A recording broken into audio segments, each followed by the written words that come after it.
Sri Tamil audio books சேனலுக்கு உங்களை அன்புடன் வரவேற்கிறேன். இன்றைக்கி வந்துட்டு நம்ம மகா பெரியவாளோட வாழ்க்கையில் நடந்த சில விஷயங்களை பற்றி பார்த்துட்ருக்கோம். இன்றைக்கி என்ன தலைப்பில் பார்க்க போகிறோம் அப்படின்னு சொன்னால், கும்பாபிஷேகத்துக்கெல்லாம் போனால் யார் இங்கே படியலப்பா அப்படிங்கிற இந்த வாக்கியம் நான் சொல்ல போகிற கதையில் முக்கியமானதாக இருக்கும். இப்போ பார்க்கலாம். பல வருடங்களுக்கு முன் நடந்த சம்பவம் இது. காஞ்சி மகா சுவாமிகள் அப்போது காரைக்குடி நகரில் முகாமிட்டு இருந்தார். அவர் தங்கியிருந்தது ஒரு நகரத்தார் சத்திரத்தில். அப்போது மடத்துக்கு லௌகீக ரீதியாக சற்று சிரமம் இருந்து வந்தது. பொருளாதார ரீதியாக சற்று சிரமம் இருந்து வந்தது. மடத்தின் மேனேஜருக்கு ஒரு எண்ணம் உதித்தது. பணக்கார நகரத்தார்கள் வசிக்கும் ஊர் காரைக்குடி. நிறைய வீதிகள் உள்ளன.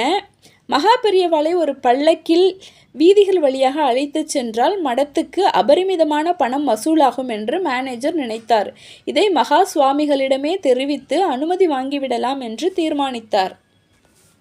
ஒரு நாள் மதியம் பெரியவா பிக்ஷை எடுத்துவிட்டு ஓய்வாக இருக்கும் நேரத்தில் தயங்கியபடியே அருகில் சென்று பேசாமல் நின்றார் மேனேஜர்.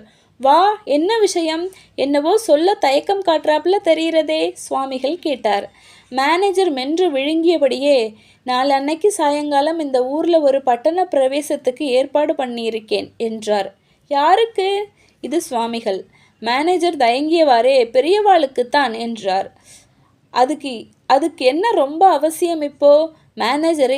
மேனேஜர் வாயை பொத்தியபடியே, வேறொன்றும் இல்லை பெரியவா, உங்களை பல்லக்கில் உட்காத்தி வீதி வீதியாக பட்டண பிரவேசம் விட்டா நகரத்தார்கிட்ட இருந்து நிறைய பணம் வரும். இப்போ சிரமமாக இருக்கிற மடத்துக்கு கொஞ்சம் உதவியாக இருக்கும் என்று முடிப்பதற்குள், ஏண்டாப்பா, மடத்துக்கு இப்படியெல்லாமா பணம் வரணும்னு பார்க்குற? ஆகாதுப்பா, அப்படியெல்லாம் என்னால் ஆகாது. நீ சொல்கிற மாதிரி பல்லக்கில் உட்காந்து வர்ற உத்தேசம் இல்லவே இல்லை என்று சற்று கடுமையாகவே மேனேஜரிடம் சொன்னார் சுவாமிகள். அதுக்கில்ல பெரியவா என்று மேனேஜர் ஏதோ ஆரம்பிப்பதற்குள் சுவாமிகள் அந்த இடத்தை விட்டு எழுந்து விட்டார். பிறகு மேனேஜரை பார்த்து சுவாமிகள், நாளான்னைக்கு என்னோட ப்ரோக்ராம் என்னன்னு தெரியுமோ?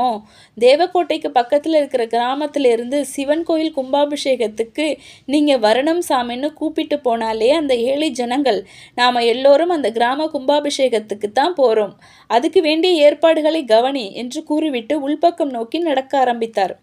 சற்று தூரம்தான் சென்றிருப்பார் பெரியவா.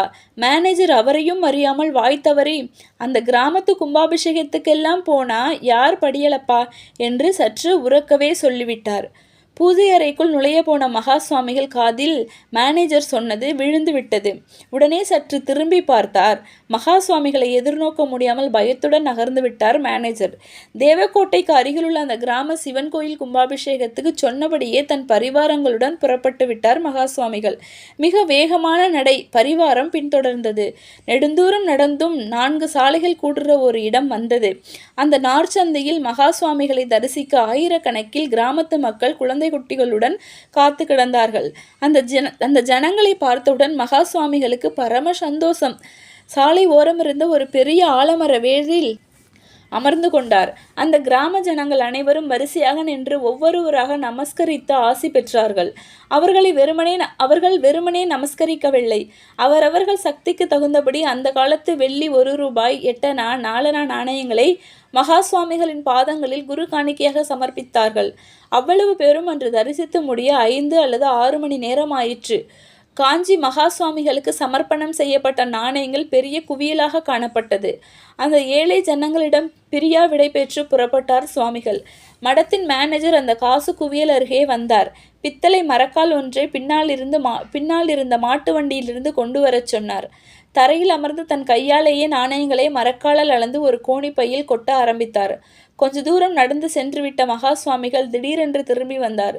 மேனேஜரை பார்த்து, நீ என்ன சொன்ன? அந்த கிராமத்து கும்பாபிஷேகத்துக்கெல்லாம் போனால் யார் படியலப்பான்னு கேட்டியே, அப்படி சொன்ன நீயே இப்போ மரக்கால் வச்சு அளந்துக்கிட்டு இருக்க? யோசிச்சு பாரு என்று சுவாமிகள் சிரித்து கொண்டே சொன்னார். அளந்து கொண்டிருந்த மேனேஜருக்கு வெட்கமாக போய்விட்டது. காசு மூட்டைகளை கடந்து வந்து நடமாடும் அந்த தெய்வத்தின் பாதங்களில் சாஷ்டாங்கமாக விழுந்தார் மேனேஜர். பிறகு ஆனந்த கண்ணீருடன் சொன்னார், தெரியாம சொல்லிட்டேன், என்னை பெரியவா மன்னிக்கணும். மகா சுவாமிகள் சிரித்து கொண்டே நடந்தார்.